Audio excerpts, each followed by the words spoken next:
Yes, I'm still teaching. I'm teaching at Terry Hill Mennonite High School now, and so not 8th graders anymore, just, ninth graders 1 year older, and enjoy that. You're privileged tonight. My entire family came along. I don't think any of them came to my other topics except my wife went along a couple times. So our 5 daughters are here. Caitlin teaches at Pequea Christian School. Leah and Seth are at Terry Hill High School. And then our 3 younger girls, I guess they disappeared. They're making friends downstairs, and they go to Shalom to school. So happy to be here. And for 20 years, I could say I was a deacon at Faith Mennonite Fellowship. And someone asked me tonight when I walked in, where are you from? And I said Faith, and then it only hit me, no, I'm not from there anymore. So Cross Point is the newest Keystone Church. I believe we started in Wyomissing back in August, and are very delighted to be meeting there. Had a building come up that was very suitable for us, and we're able to purchase it. And so very happy to be part of the outreach there at Cross Point. If you've ever been to Berkshire Mall, it's basically straight across the highway from there.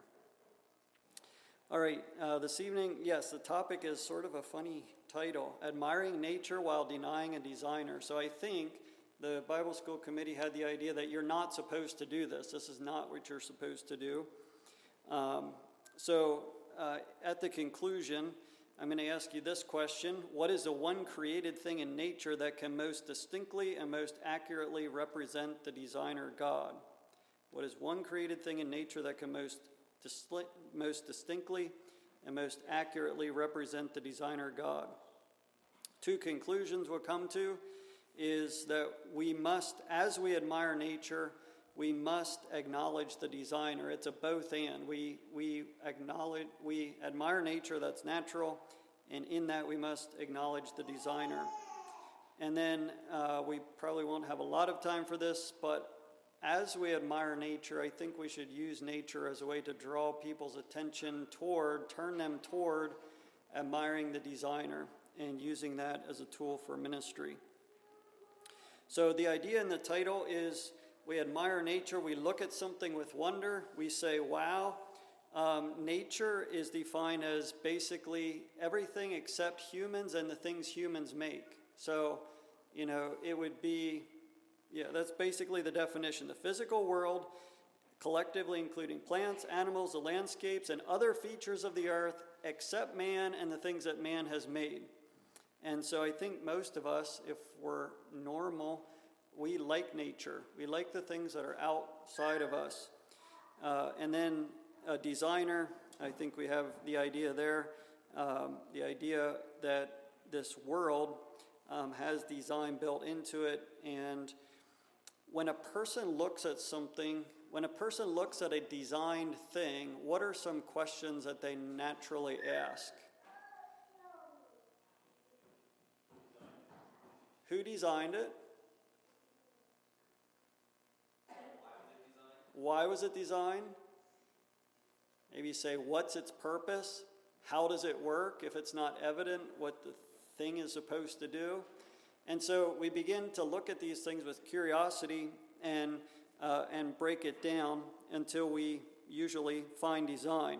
So there's a whole argument out there. The intelligent design movement talks about design inference. They say when you see a design thing, you make an inference to design. You say, I see design, therefore there has to be a designer. Some of the examples that they use, if you are in dry, sandy Egypt, you're walking across the desert, you see this thing that stands up and it looks like a pyramid, and you say, oh, that's a pyramid. Your first inclination is not to look around and say, well, it looks like the same stuff that's lying around in the dirt here everywhere around me. It must have just blown up there into that structure, and it's just random natural forces created that. That's not natural to think that way. You stop and you pause and you look at that and you say, no, that was a designed thing. I wonder why it's there. I wonder how it's there. Who built it? How old is it? And we ask all of these things about the design of it. Or if you're driving across South Dakota and you're driving across a flat part and there are these rock outcroppings as you drive and there's nothing but rock outcroppings, and another one. And then you come to one that has George Washington, Thomas Jefferson, Abraham Lincoln, and Theodore Roosevelt on the face of that rock outcropping. Your first inclination is to say, oh, that's Mount Rushmore. Okay? Your first inclination is not to say, oh, that's neat. That one has a different design than the other 100 that we just passed. Okay? So when we see design, we know it. It like clicks with us. If you would stand at Mount Rushmore and argue for the validity of random natural forces creating that face of that mountain as you see it, you'd probably be written off as crazy. People would not listen to you. It's obvious. It's a design thing. And so, therefore, there had to be a designer. His name was Gutzon Borglum, and about 400 workers. He dedicated, I think it was like 10 or 12 years of his life and his workers there to design that thing. And so the intelligent design movement tells us there's two things that are needed to make what they call design inference. To see something and say, oh, there must be a designer. So the first thing they say is it has to be improbable. So random natural forces cannot account for it. So Mount Rushmore, random natural forces can't account for it. Pyramids, random natural forces can't account for it. It demonstrates that something is working against the second law of thermodynamics. Now, does anyone remember what the second law of thermodynamics is? It can be summed up in one word. The one word is, oh, someone was going to say it. Yeah, everything breaks down. Everything tends toward disorder. The scientific word is entropy. The amount of usable energy in the universe is getting to be less and less. The idea is, entropy, the concept of disorder. So when you see a design thing, you say, okay, there had to be energy expended here to work against that. Okay, it's not probable that would be there, except some energy was expended. Something's working against random natural causes to make that happen.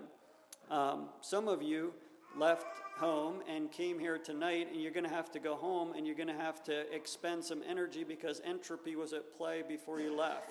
Okay, and so there's things thrown here and thrown there, and it's going to take some energy to put it back together again. Okay, so improbability. And the second thing is specification. When you see a design thing, you say, oh, that matches something else that I know about, or it looks like something else that I've seen before. And so if you see a pyramid, you say, well, it looks like some kind of structure. Maybe it looks like, well, maybe you've seen pictures. To you, it looks like some sort of man-made structure. You can make that connection in your mind. Or if you see Mount Rushmore, you can even tell which faces of which presidents are carved in those rocks, and you say, oh, I've seen those faces before. You might have saw them in a picture, and now you see them carved in the rock here. And so it needs to be improbable, and it needs to match something that sort of clicks with you. So this intelligent design movement gives us lots of good arguments. They're the way they talk about things, their scientific evidences are really good. The problem is that they very, not necessarily emphatically, but they keep God out of the picture. They do not use Scripture at all, and they very intentionally sideline any particular religion. It's science saying that there has to be be a designer, and it's the intelligent design movement, but they're extremely intentional about not naming the designer. I'm guessing it's probably so they themselves can get along, because they probably would name different gods as the designer. So, I think it is natural to see design things. We ask, who is the designer? Why did he design it? And what is communicated in the design? The unfortunate thing is that the foundation of science is still built on the concept of chemical evolution. So there's sort of another discussion we're starting here, and that is the discussion of life. How does life begin? And so the foundation that science is still building on is that there was the right chemicals with the right energy that came together in the primordial ocean, and it got that first life being together. And from that, 3.3 billion years ago, the evolutionary tree has sprung up, and here we are today. So that foundational chemical evolution is exactly against everything that we just talked about, right? There's just no way to explain that in terms of the scientific laws, because that chemical evolution is definitely working against entropy, and we might get to that a little bit later. So we could ask the question, is design evident in nature, or is nature just random? When you look at nature, you're looking at a sunset, you're looking at the mountains, you're looking at the snow yesterday. Is it designed, or is it just random? What do you see when you see nature?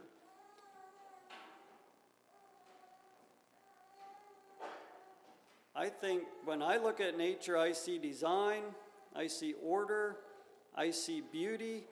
And then the second question would be, should we make the same inferences to design for natural things as we do for man-made things?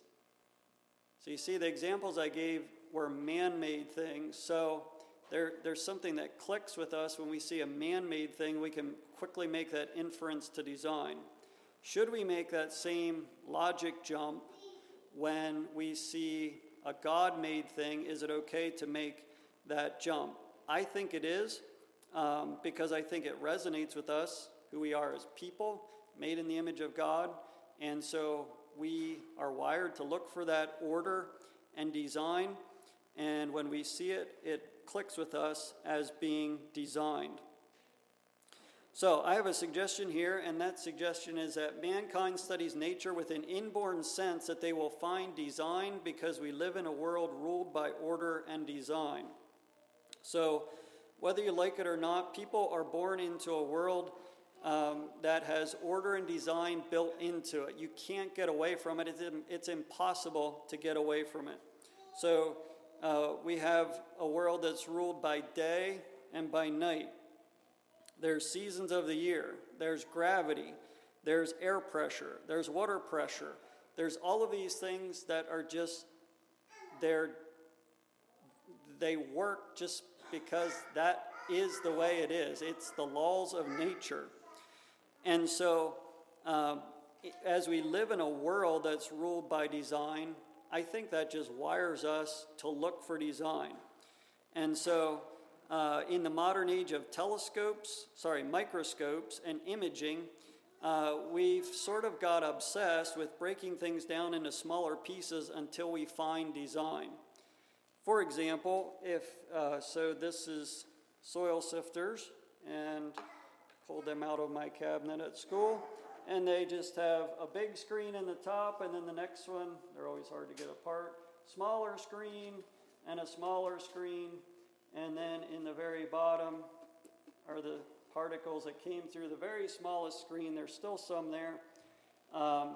And so we would label these, bigger than sand. So it's gravel and sand in these two compartments, silt in here, and then there's clay down here, and then you figure out what percentage is in each of them you put a hunk of dirt in the top here and you shake that thing around, okay, and you figure out what percent is in each of these, and then you do the soil triangle thing and you figure out if you have loamy clay or clayey loam or sandy loam or loamy sand, and all these fine distinctions on the soil triangle, and you say, well, big deal, what does that matter?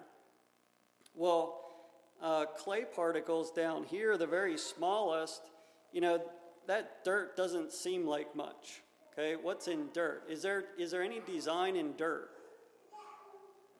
Well, as we break it down, we get to these really small clay particles, and if you play with them with a little metal anything under a microscope, you'll see them dancing around, because clay particles tend to take on a net negative charge, and your soil nutrients are generally what charge? Positive charge. We don't have any farmers here. Or they're farmers that don't know what's actually happening out there in the field. So why does we put a formless hunk of dirt in the top here, and we started breaking this down, and we figure out that we have these clay particles, because of their size and their composition, they take this net negative charge, and they're like this magnet that's pulling all those soil nutrients into your plant, and it increases the cation exchange capacity of your soil. And that leads to a chemistry lesson that's really, really complicated, really, really fast, and I can't really explain it to you other than there's something called cation exchange capacity, and it has to do with ammonium and ammonia taking on a positive charge. So you want to have some clay in your soil if you're a farmer. Do you want your soil to be all clay? No, it needs to have some water and air in there too. Okay, so there's design in things as formless and seemingly designless as dirt. In 400 BC, 400 years before Christ, there was a Greek named Democritus who said, all matter is made of these things that are uncuttable. If you take everything in the whole universe, you could break it down and you get to these things that are really small. And so everything around us is made up of this recipe of like these basic things that are uncuttable. And anyone know what the Greek word uncuttable is? Atomos. And we're still talking about atoms in chemistry class 2,400 years later. The word hasn't changed. So the idea, the Greeks had the idea, they had four what they called elements or atoms, four kinds of atoms. There was earth atoms, which they called the lithosphere. Those were solid things. And they had water atoms, which was a hydrosphere, that was liquid things. They had air, which was the atmosphere, which was gaseous things. And then there was fire, which they couldn't really quite explain what fire was, but it's sort of like plasma. So 2,400 years ago, they already knew, there's these four essential elements: earth, water, air, and fire. There's solid, liquid, gas. And then there's this plasma-like stuff, fire. It's, fire had more energy than the other things. And so we have this idea that there's matter and energy, and science is building on those ideas and hasn't gotten too far down the road in terms of explaining them farther, except that we have a periodic table now with 114 elements or whatever there are, and we're pretty convinced that's about the end of it. That's how many there actually are. The Greeks also had this idea that there had to be something else in those four elements. There had to be something else that held them together, that sort of gave them life. And so they called it ether, or the quintessential element. It was like this fifth element. It was like the air that the gods breathed. It's what the planets and the heavenly bodies were made of out there in space. It was this perfect, indescribable quality that gave essence and meaning and life to the other four elements. And so for thousands of years, mankind has had this concept that there's some energy or force or God behind the physical world. And I think you still see this in modern science. Carl Sagan was an atheist astronomer, and I think it was him who first coined this phrase, "We are all stardust." And so you hear these high-level scientists talking about, their topic, whatever it is, and that's a phrase that's thrown around a lot. We are all stardust. So how does that make you feel? Always in that secular realm, it's supposed to make you, it's like lifting you up really high by your own bootstraps, like you really are something, like you are made of the same stuff as the stars out there, and that's supposed to make you feel good about yourself, and it's supposed to give you meaning and purpose, is what I take from the way they use that phrase. And so, again, we're at this idea that it's not just Christians that have this idea that there's some force at work behind the natural world out there.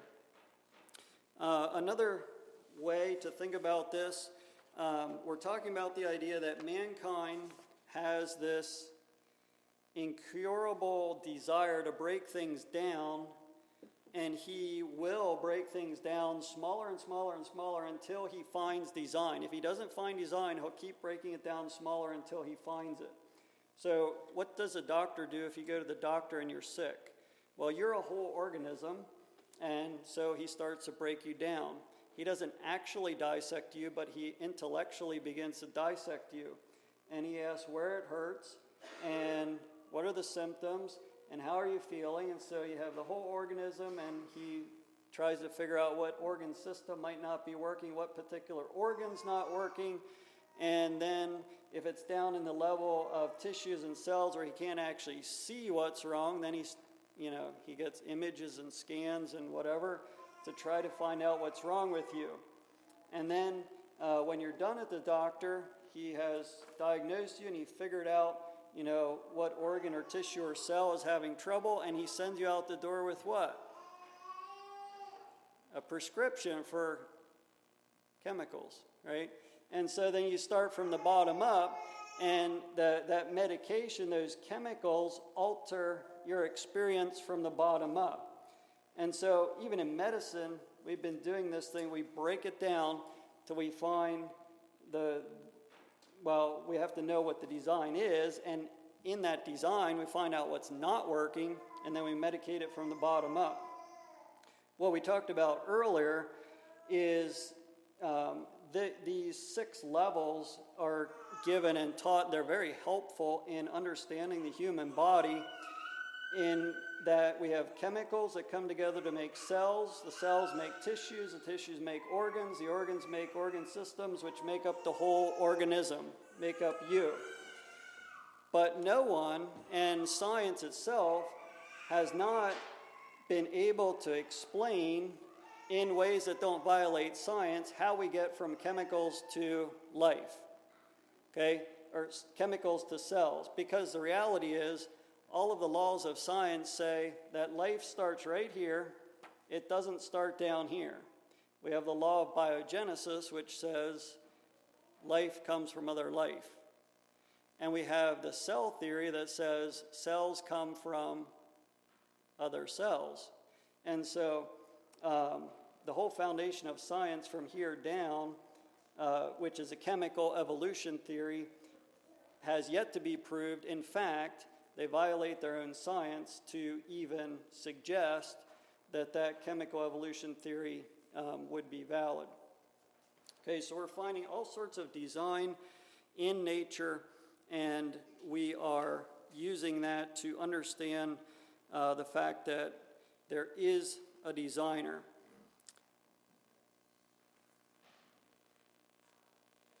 All right, the title assumes, well, maybe we should do this yet.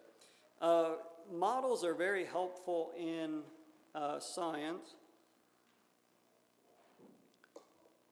Some of you were watching Models of the storm, right? You have a map, and then you have all sorts of imaging and radar that overlaps and has models from the past history, and they tell you what they think the storm is going to do, and you can see it, swirl across the screen, and then it actually does snow sometimes like they say it's supposed to. So models are very helpful in science, but, I guess we'll just say it right up front. What kinds of things do you model? Why would you make a model?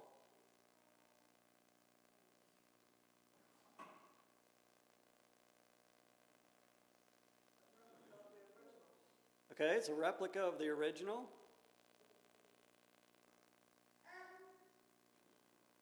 It demonstrates something else, right?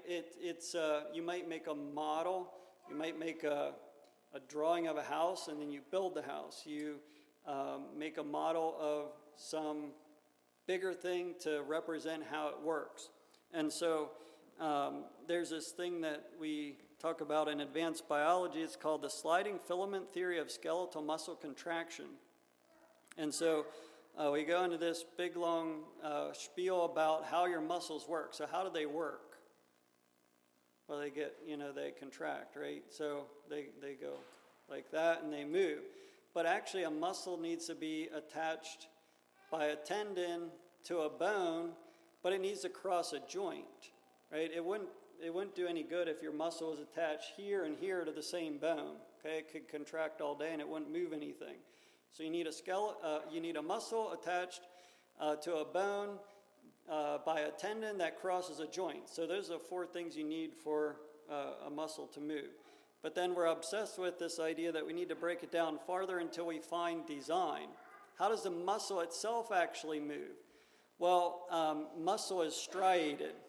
You know that because if you cut your chicken the one way, it just comes right apart. And if you try to cut it the other way, it's in strands. That's what striated means. It's in strands. So you know that muscle is striated. So we look at it under a microscope, and we see that there's dark bands and light bands. And we say, oh, well, the dark bands are dark because they're thick, and the light bands are light colored because they're thin. And then it gets really technical, and they name the dark bands or the thick filaments myosin and the thin filaments actin. And then they break it down into a unit, and they say that this unit of muscle is a sarcomere, and it's attached at this thing called a Z-disc because it looks like a Z. And then you have the sodium that comes in from the nerve, and it rushes into the muscle, and that releases the calcium, which makes the heads on the myosin, the thick filaments, stand up and pull the thin filaments together. And then they give us this really nice model, and it looks like this. This is how your muscles work. This is the model. Okay, it goes like that. Okay. Now the model, the drawing in the book is a little bit more complicated than this, but that's the essence. Here's a sarcomere of muscle. It's connected at a Z-disc because it's sort of like a Z. And you have thick filaments and thin filaments, and it's the thin filaments technically that move back and forth. In fact, they can go past each other, so my model isn't actually that great. But that's how your muscles move, believe it or not.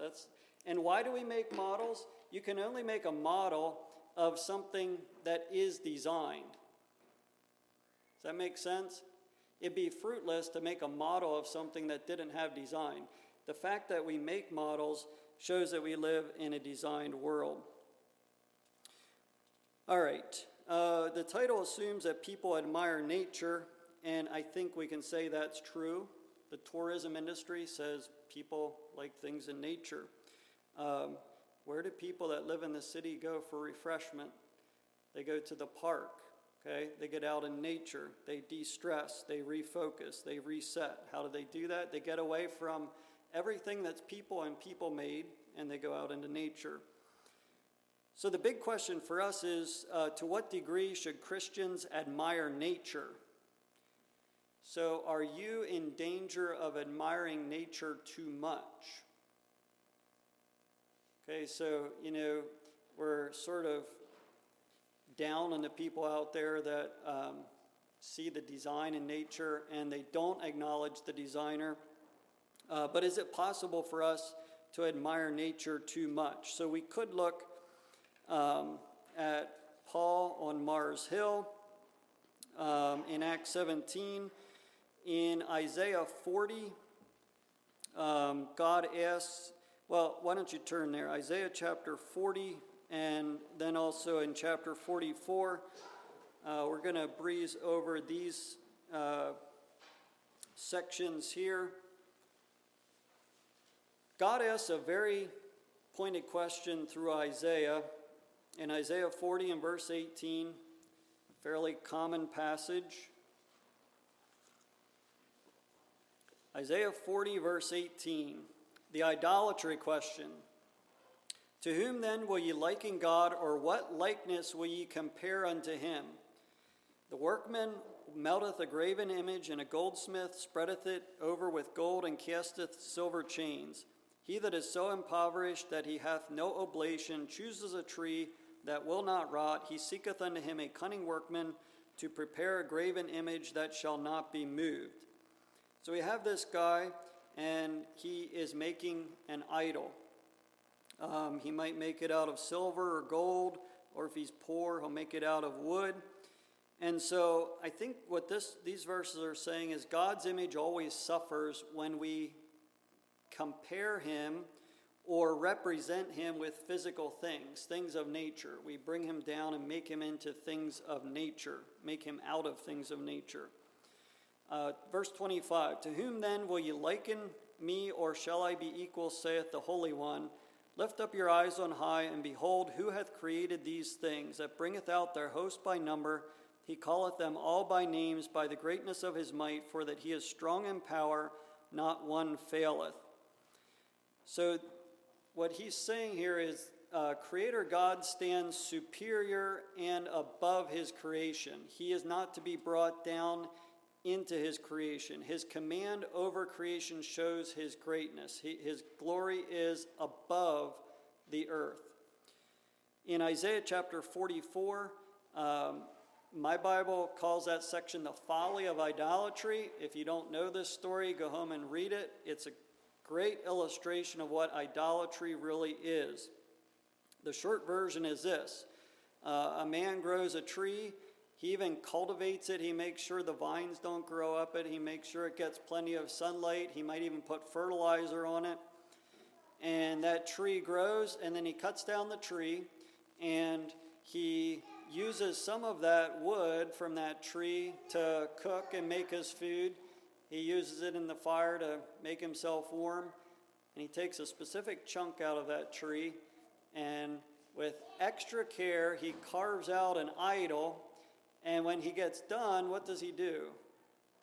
In Isaiah 44, maybe about verse 18. Actually, I'm not sure on that verse.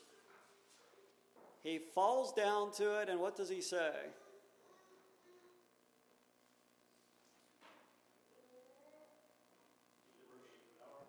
Deliver thee, for thou art my God. So here's this tree. He cultivated it. He caused it to grow. He's using some of it to cook his food. He's using some of it to warm himself. And out of that same wood that he's burning to stay warm, he makes an idol, and he falls down and says, deliver me, for thou art my God. That's the idolater's prayer, and it's very helpful to understand that. See, if you have to make your own God, then who's God? If you have to make your own God, then who's really God? Yeah, you are. And so that is really helpful to understand that prayer, because do people pray that prayer to things other than wood carvings that they made themselves? That prayer is prayed to a lot of man-made things that aren't made of wood or hay or stubble or whatever. They might be prayed to, you name it. How do you identify an idol? You identify an idol by the person praying that, whatever a person prays that prayer to. Okay, that is the idol. It helps to identify the idol in their life. All right, so we need to define idolatry. You can turn to Romans 1 a while. You probably figured we might end up there. But God's image always suffers when we liken him to or represent him with physical things, things of nature. So, idolatry is exactly that, when we use things of nature to represent God, or in a sense make him equal with things of nature. A couple things about idolatry. Idolatry makes something bigger than life. When we glorify a thing as if it were God instead of God Almighty. Idolatry brings God down to a level where we can manipulate him and make him the way we want to be. Idolatry is reversing God's creation of man. You see, God made man in his image, but idolatry flips that right around, and it's man making God in man's image. And the convenient thing about idolatry is that it allows us to be deeply religious people, but we get to have the religion our way. See the guy that made his own idol out of wood? We get to make our own God, therefore we get to have our religion our way. As fat, rich, consumeristic Americans living in a sex-saturated culture, we are plagued on every side by idolatrous mindsets that will gladly help us rework God so that he fits our theology better. The essence of idolatry is not that it lifts an idol up, but that it brings God down. And so Romans 1, let's read here beginning in verse 18. Romans 1:18, for the wrath of God is revealed from heaven against all ungodliness and unrighteousness of men who hold the truth in unrighteousness, because that which may be known of God is manifest in them, for God hath showed it unto them. For the invisible things of him from the creation of the world are clearly seen, being understood by the things that are made, even his eternal power and Godhead, so that they are without excuse. So we are to learn about our invisible God by looking at visible creation. That's what these verses are saying. Verse 21, because that when they knew God, they glorified him not as God, neither were thankful, but became vain in their imaginations, and their foolish heart was darkened. So this verse is saying, knowing God is not enough. Knowledge of God requires, it puts an obligation on us to glorify him and be thankful. If we refuse to glorify him and be thankful, then it says our foolish hearts will be darkened. And then verse 22, we profess ourselves to be wise when we're actually fools. We change the glory of the uncorruptible God into an image made like to corruptible man and birds and four-footed beasts and creeping things. In other words, we take things of nature and we make them out to be as if they were God. Paul Tripp says it this way. He says, man's tendency is to take sign glory and make it into ultimate glory. So God's glory is ultimate, and sometimes we talk about heaven that way. We say when we get to glory. Well, what do we mean by that? Well, it's when we're in the presence of this designer, the creator, when everything works the way it was designed to work, okay, in perfection. And so sign glory is like these little windows we get into God's ultimate glory. And a lot of times we try to take those little windows and make them out to be the ultimate thing. Give you some examples. The heavens, so we might study the stars and call it astronomy. And it quickly gets turned into a religion called what? Astrology. Okay, just change the word a little bit, change the focus a little bit. And so we have now a small g God. We could look at the earth's landscapes, the mountains, the woodlands, the lakes, the rivers, the beaches, the fresh snow, and the air. And it gets turned into a small g God called Mother Nature, maybe. Okay? Get, all sorts of things wrapped up in this idea of Mother Nature. What is Mother Nature? Okay? So all sorts of New Age-ish sorts of things in that. And then the creatures, the animals, wildlife watching, wildlife photography, fishing, hunting, can get turned into small g gods as an obsession that competes with other things, with true worship, with Christian responsibility.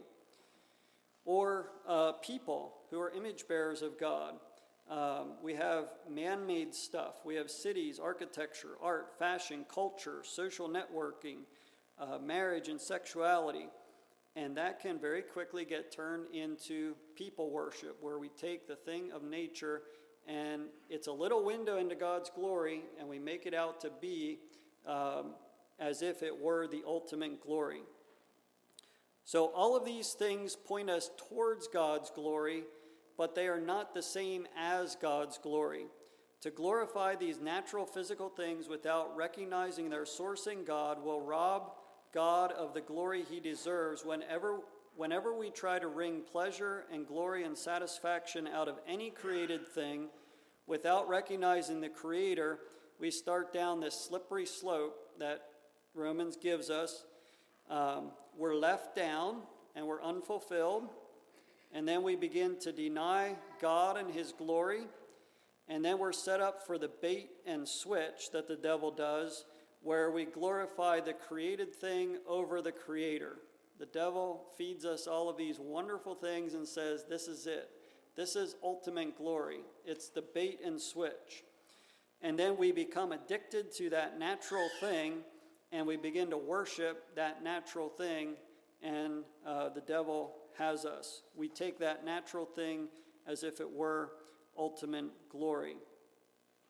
Verses 24 to 27 goes on to describe that downward spiral of sin, and it ends up in verse 26, for this cause God gave them up to vile affections, for even their women did change the natural use into that which is against nature, and likewise also the men, leaving the natural use of the woman, burn in their lust one toward another, men with men, working that which is unseemly, and receiving in themselves that recompense of their error, which was meat. And so sexual perversion, or we could call it sexual idolatry, is the most evident or most clear example of sign glory that gets turned into ultimate glory. So we could ask the question, what is the porn addict really doing? He's worshiping bodies that don't belong to him or her. He's giving glory to a created thing instead of the Creator. He's feeding on sign glory that is not aligned with ultimate glory because it is outside of God's boundaries. He's not really any different than that man who carved out that idol out of wood and fell down in front of it and said, "Deliver me, for thou art my God." That's really what the porn addict is doing. All right, a few practical applications. We could talk about that for a long time. Practical applications for how to admire nature but not deny the designer. So I think if we're saying God is the designer, then we have to say of our activities, we have to ask, well, does this activity fit God's design? Because if it doesn't fit God's design, then it is not, it's not worthwhile. So, outdoor recreation. How much can you hunt, fish, ski, boat, vacation, and enjoy all of the outdoors until it's idolatry? Good. You had the same answer I did. We can move on to the next thing. No. Well, what's your motivation for doing those things? Okay, is your motivation for doing those things God's glory? Do you find satisfaction in the sign glory that you receive while you do these things? So if you're doing all these things, hunt, fish, ski, boat, vacation, when you get done with those things, you should come home and you should be very satisfied. If you've seen the sign glory, you take a trip out west and you see all that sign glory, you should come home very satisfied because it gave you a little window into God's ultimate glory. Does it leave you very satisfied, or does it leave you amped up for the next trip? Okay? So that's one indication. If it leaves you peaceful, it might be a little window. If it leaves you restless, it might be the idol. Another thing you could ask yourself, do these activities, your outdoor recreation activities, do you enjoy them at the expense of the things that obviously fit in God's design? Are you doing them on Sunday? Are they taking you away from a day of worship or toward a day of worship? I think our church covenant says Sunday is to be a day of worship, rest, devotion, and fellowship. So those are 4 good words you should put in your day for Sunday. Try to keep it that way. Fathers, are you enjoying these things at the expense of being the God-ordained head of the home? Okay, see, father can't be done remotely. You can do a lot of work remotely, but you can't do father remotely and you can't do mother remotely. Okay, it has to be hands-on. And so if you're doing these things at the expense of fathering or mothering, maybe it's an idol instead of the little window into God's glory. On the other hand, family is a unit of people, right? Family is a unit of people. And how do you get people to actually do things together these days? When you have 4 vehicles in the house or 5 phones and, distraction. So I think outdoor recreational activities are great to bring people together in that sort of way, right? It brings people together into an activity that multiple ages can do. And so whether you're hiking or biking or camping or kayaking, I think those things are a great way to get your family out there in nature. And when you're done, you have this feeling of satisfaction. We got a little window into God's glory by our activities.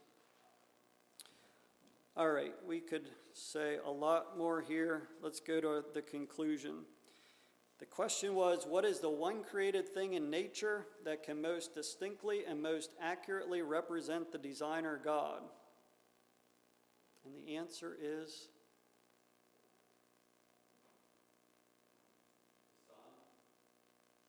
okay, the sun, which kind of sun? Okay, S-U-N, okay. There's a tremendous, that runs everything, okay, so that's good. What are the rest of you thinking? Okay, people, and your reasoning there. People are...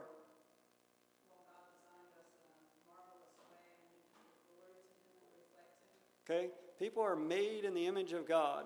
So back to the sun, that is actually a great illustration because God is what? God is light, and in him is no darkness at all. I was thinking of what Sue said, people. What is the one thing in nature that can most distinctly and most accurately represent the designer God? You all raise your hand because it's you. Okay? You were made in the design that God determined. You're made in his image, and you are the one who can best and most accurately represent his design for a person. Okay? And that becomes then a testimony to others around us. So we must admire nature and acknowledge the designer, and we must capitalize on that admiration of nature because other people, Christian and non-Christian, come alongside of us and they admire what we're admiring.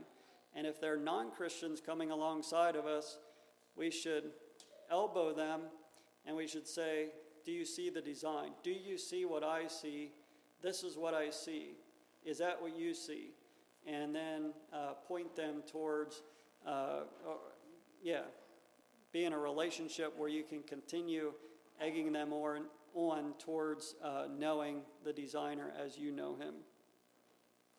All right, thank you for your attention. I'll turn it back over for a song, I believe.